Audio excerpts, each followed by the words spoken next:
Conditions. Conditions are very important so that you can control the logic of your program. Bill Gates has mentioned many times that if you can write if cycles, then you're a programmer. I quite agree with him because in the last 15 plus years, what I've seen with my colleagues is they use more if actually statements than any other condition statement in their programs.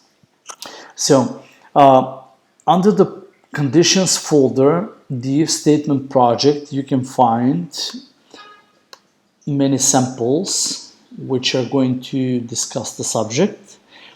The exercise blank project I'm using to explain things for you.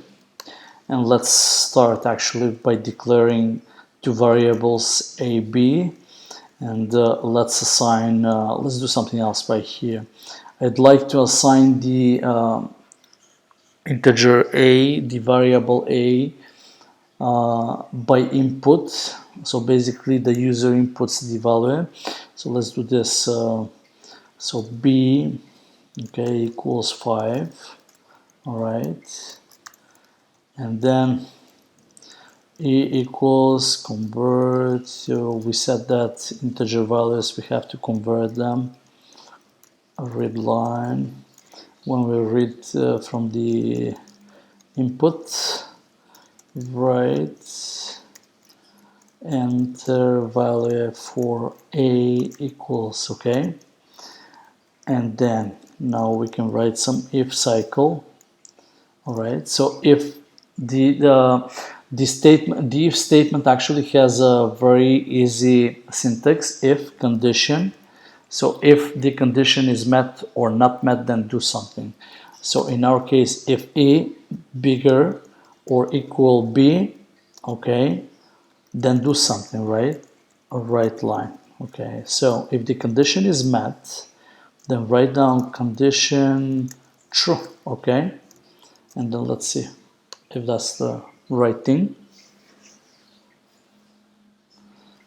Enter value for a, let's do 10.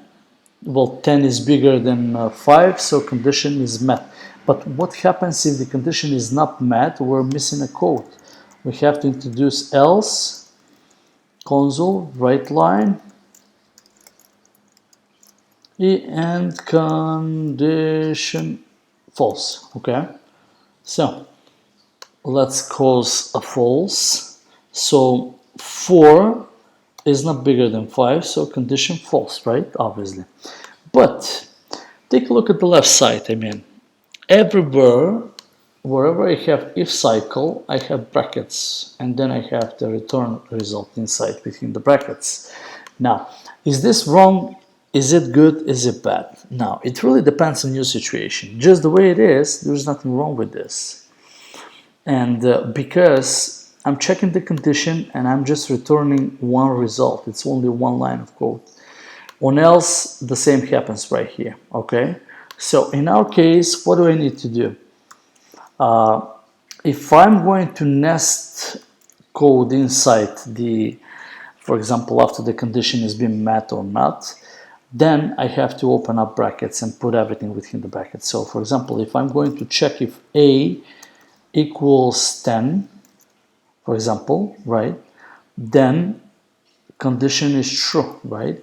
Else console, right line,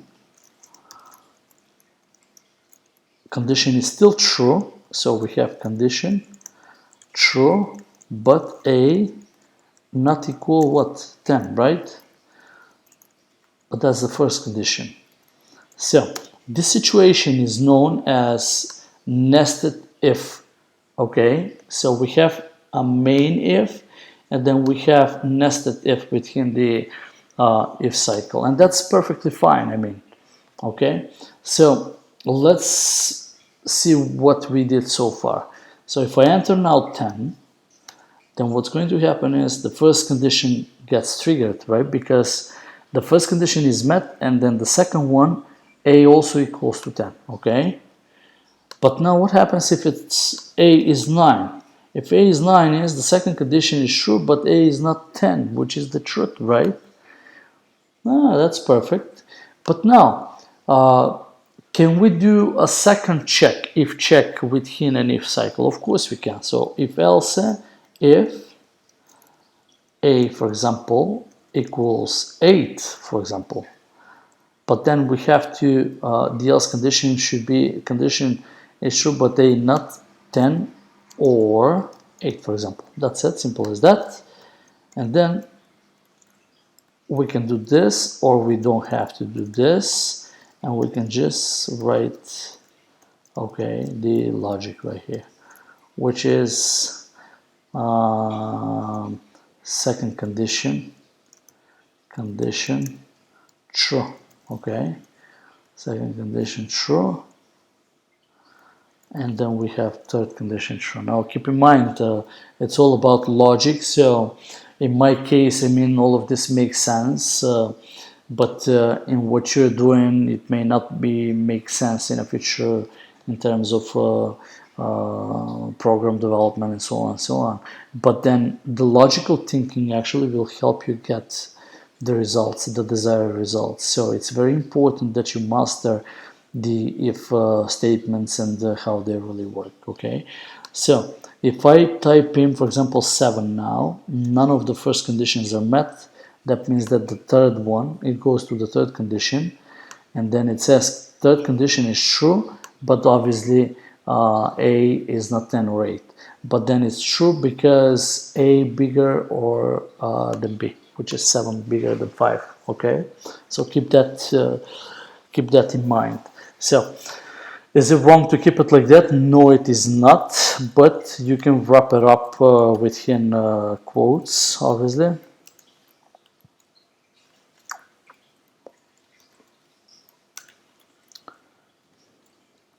Okay, and even this though.